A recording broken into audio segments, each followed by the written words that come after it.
আমার কাজ করতে খুব ভালো লাগে, বাড়িতে এসে বসে খাইবার ইচ্ছে করে না। এই যে আজকে হাইলিসা করার সাথে রসুনের জমিতে সার বীজ দিতে হবে, সাথে 2 হাইলে আছে আর আমি আর ভাগ্নে। বলতে পারেন আমার কাজও হয়ে গেল, আবার ভিডিও করা হইলো। ভাগ্নের হাতে একটা কলসি ধরা দিছি, এই কলসিতে আবার পানি নিয়ে যাওয়া লাগবে। ওরা আবার 2টা ইয়েতে পানি নিছে, এখন আমার এই কলসিতে পানি নিয়ে তারপরে ওগারের কাছে পৌঁছায় দেওয়া লাগবে। আমাদের কাজই এইটুকু। আমাদের পাবনাতে এবার রসুনের 6 লাখ, রসুনের একটু দাম হয়, আমরা পাগলের মতো রসুন লাগাইছি। এই জমির বিল শুরু, বিশাল জমি বিশাল বিল, সম্পূর্ণ জুড়ে দেখেন রসুনের গাছ। পানি যেই বাইতে নিতে হবে।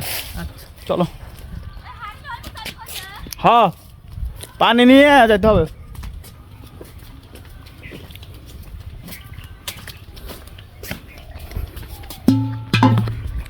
কলসিতে পানি ভরে নিলাম, তারপরে 1 হাত দিয়ে বডি বিল্ডারের মতো উঁচা করে ধরছি পুরা কলসির পানি।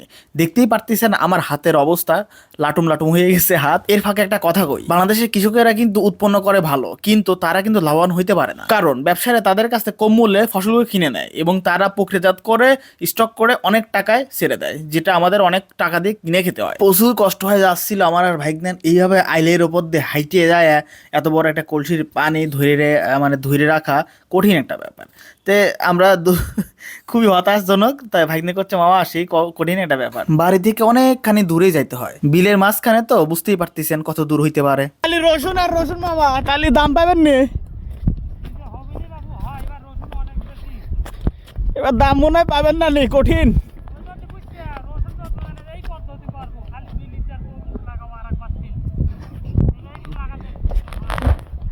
Good decision. হাত লাল হয়ে যায় রে ভাই, বসে পড়ি।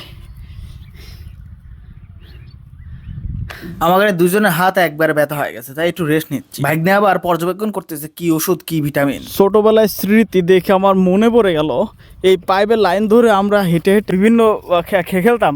ছোটবেলায় পাইপের লাইন ধরে ধরে খেলতাম। তো আজকে আমার খুব মনে পড়তেছে ছোটবেলার সেই কথাটা, যে ছোটবেলায় যখন আমাদের জমিতে সেচ দিতে আসতো সব, তখন পাইপের সাথে সাথে দৌড় পারতাম। পানি যেত, মোটর চালু করে দিলে পানি চলে যেত, ওই পানির সাথে সাথে মারতাম দৌড়। একমাস করে দিও। হ্যাঁ কও।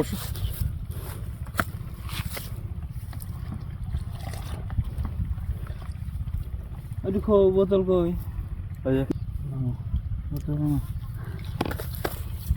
আমাদের কাজের লোকেরা সুন্দর করে বোতল কেটে তারপর পানির সাথে মিক্সার করে কাদের সাথে ঝুলাই নিল, এটা এখন পুরা জমিতে ছিটাবে। আমি শুধুমাত্র হেল্প করতেছি, একা একা কাঁধে কোনোদিন তোলা যায় না। এই ওষুধের ড্রামটা অনেক ভারী হয় এবং কাঁধের মধ্যে গাইথা যায়। সো অনেক সাবধানের সাথে এদের তুলে দিলাম এবং ওরা পানি ছিটাতে লাগলো, মানে ওষুধ পানি ছিটাতে লাগলো একদম সারা জমিতে। তো দেখতেই পারবেন যে কতখানি জমি জুড়ে ওরা এইটা ছিটাবে। তো ব্যাপারটা খুবই সুন্দর। আপনি যদি কৃষকের সাথে রিলেটেড থাকেন, কৃষি রিলেটেড কাজের সাথে রিলেটেড থাকেন, সম্পৃক্ত থাকে, তাহলে বুঝতে পারবেন এই কাজগুলো কত সুন্দর, কত মাধুর্য সহকারে কাজগুলো করা হয়।